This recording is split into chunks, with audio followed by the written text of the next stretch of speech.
નમસ્કાર, આપ જોઈ રહ્યા છો રાષ્ટ્રીય પાવર ન્યૂઝ। વસીમ નામના યુવક પર શાહ આલમ ટોલનાકા પાસે મંગળ પાર્ક BRTS બસ સ્ટેન્ડ પાસે અજાણ્યા ઈસમો દ્વારા ચકુના ઘા મારવામાં આવ્યા હતા, જ્યારે ઘાયલ વસીમ સૈયદને SVP હોસ્પિટલ ખાતે ખસેડવામાં આવ્યો હતો।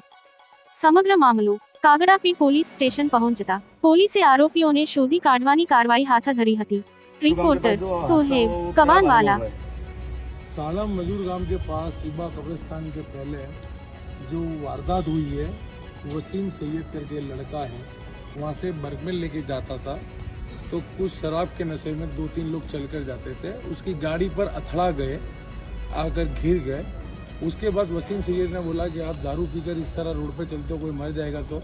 तो वसीम सैयद की लैंग्वेज, बॉडी लैंग्वेज देखकर उसको मुस्लिम समाज के नाम पर मुस्लिम समाज के अपशब्द कहकर वहाँ के कुछ लोगों ने मारा, इतना बुरी तरह से मारा है। उसके बाद छुरी का पूरा चप्पू अंदर घुसेड़ दिया है। हाल अभी SOP हॉस्पिटल के अंदर सारवार ले रहा है वो बंदा।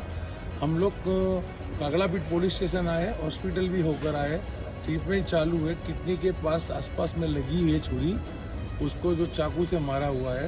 हमने यहाँ पे पुलिस इंस्पेक्टर से बात की, यहाँ के पुलिस प्रशासन में से जो भी रात को इनवे के अंदर होता है वो फरियाद लेने के लिए आ गए हैं। अभी कच्ची फरियाद ले ली है, यहाँ पुलिस स्टेशन में आकर अभी ऑनलाइन FIR करने वाले हैं। अब हम पुलिस का ये देखना मामला देखते हैं कौन सी कलम क्या हो गई है।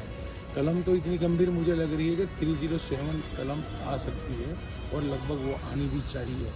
और मॉब लिंचिंग टाइप ये हमला है, मुस्लिम समाज को टारगेट करके ये तीसरी चौथी बार उसी इलाके के अंदर और कागड़ापीर पुलिस स्टेशन की हद के अंदर यही चौथी बार या तीसरी बार वारदात बनी हुई है। तो मैं कागड़ापीर पुलिस इंस्पेक्टर साहब से और अहमदाबाद के CP साहब से और यहाँ के DCP साहब से आजीजाना गुजारिश करता हूँ कि ये जो बार बार एक ही पॉइंट के ऊपर जो मॉब लिंचिंग के बनाव होते हैं, मुस्लिमों को, मुस्लिम समाज को गाली देकर मारा जा रहा है, ये बार बार क्यों होता है, क्यों, कौन कराता है, इसकी जांच ऊपर लेवल से होना चाहिए।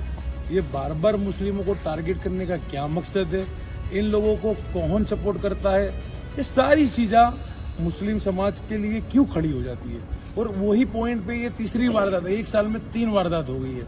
इसके पहले एक रिक्शा ड्राइवर को पूरे कपड़े उतार के मुस्लिम समाज के अपशब्द कहकर उसकी पैंट वगैरह उसको उतार के मारा गया था। उसके अंदर भी पुलिस ने FIR दर्ज की है।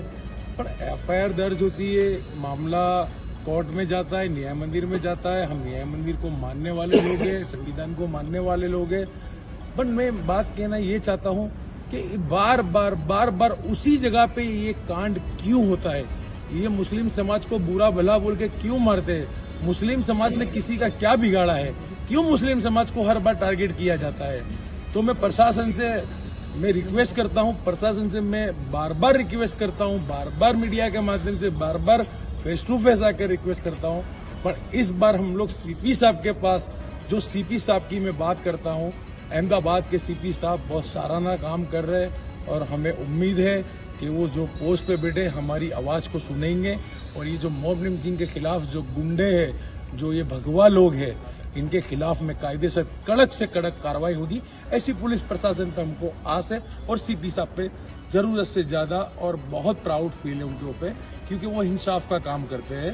तो CP साहब से भी हम 1-2 दिन में आवेदन देने वाले हैं कि बार बार इसी जगह पे मुस्लिम को क्यों टारगेट बना जाता है, बार बार वहाँ के लोगों को क्या तकलीफ है, बार बार इतना लूखा गुंडा तत्वा क्यों हो रहा है। तो पुलिस को कायदेसर ऐसे लोगों को पकड़कर पुलिस जेल हवाले करना चाहिए और उनके ऊपर पासा अटैक है, तड़ीपार है और जो समाज के अंदर गंदगी फैला रहे हैं, ऐसे लोगों को जेल के अंदर भेगा कर देना चाहिए। पुलिस से हमको यही आशा है और आगे जहाँ जहाँ जरूर पड़ेगी हम पुलिस से मिलकर, CP साहब से मिलकर इसकी कार्रवाई की मांग करेंगे। जय हिंद।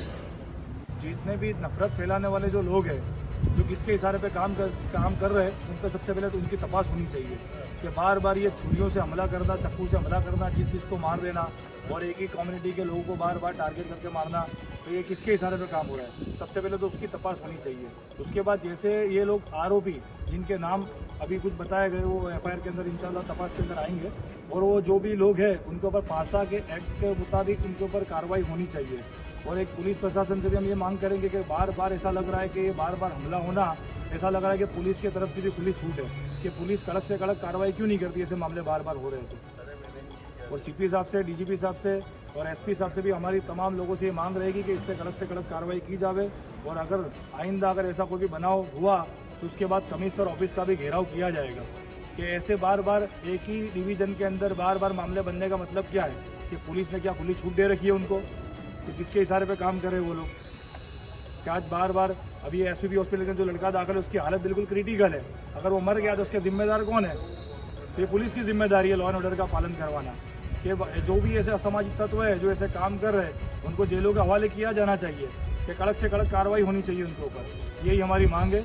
और इंशाल्लाह आइंदा सामाजिक आगेवान हमारा आमिर भाई पठान और एसडीपीआई की हमारी पूरी टीम इंशाल्लाह ऐसे काम के लिए हर मरतबा लड़ती रहेगी। और जो भी इंशाल्लाह जो भी लीगल कार्रवाई होगी उसके अंदर हम लोग कंधे से कंधा मिलाकर सामने वालों के साथ में खड़े रहेंगे।